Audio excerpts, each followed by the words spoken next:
Audiolib présente deux histoires tirées du recueil Saules aveugles, femmes endormies de Haruki Murakami, lu par Irène Jacob. Ils entassèrent leurs bagages dans le coffre et s'apprêtaient à s'installer à l'arrière de la Néon. « Attendez un peu, je ne suis pas un taxi quand même. Alors un de vous deux s'assoit devant. Et puis ce sera un peu plus poli, non ?» Ils décidèrent que le grand monterait à l'avant. Il s'installa timidement à côté de Sachi, repliant ses longues jambes dans l'espace réduit.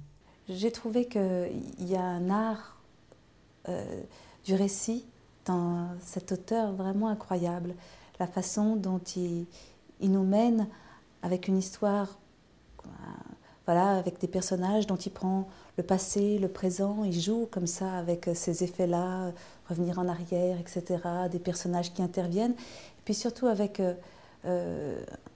un effet un peu fantastique, il aborde le quotidien d'une manière fantastique. « Une Dodge Néon. »« Chrysler, » répondit Sachi. « Ah bon ? En Amérique aussi, il y a des voitures si petites. Dans la Corolla de ma sœur, il y a plus de place que dans celle-là. Celle-là, elle est franchement rikiki. Tu peux descendre si elle te plaît pas, Hector Kasaki. »« Non, j'ai pas voulu dire ça, répondit-il.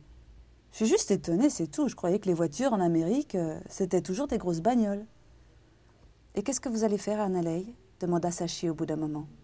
« Ben, du surf, bien sûr. »« Allons, ne soyez pas ridicule, rétorqua Sachi agacé.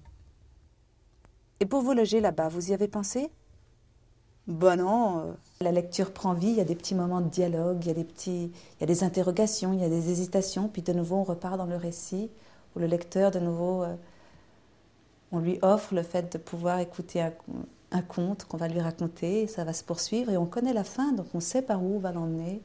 Je crois que c'est ça la direction d'une lecture, c'est de savoir le début, et on sait où est la fin. Donc, dans le trajet, on va pouvoir conduire l'oreille là où ça nous paraît important de... Ah, ici, il y a peut-être un endroit où on peut être attentif. Tu aimes les crabes ? Oui, je les adore. Depuis toujours. Et toi ? Moi aussi. Ça me sera égal d'en manger tous les jours. On ne sait pas à quel sentiment il fait allusion ou à quelle palette de sentiments il essaye de faire allusion, mais on est saisi. Ils revinrent dîner dans ce restaurant les 3 jours suivants. Le matin, ils allaient à la plage. Ils se baignaient longuement, ils se faisaient bronzer. L'après-midi, ils se promenaient au hasard dans les rues, achetaient des souvenirs dans des boutiques d'artisanat local.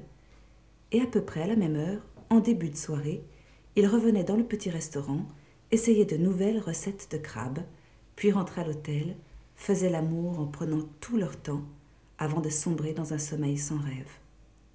Chaque jour leur semblait paradisiaque.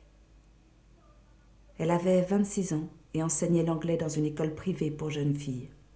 Tout d'un coup, on se dit « qu'est-ce qui se passe pour cette personne ? Qu'est-ce qui se passe dans le cœur de cette personne ?» Enfin, tout d'un coup, ça nous paraît... c'est très puissant.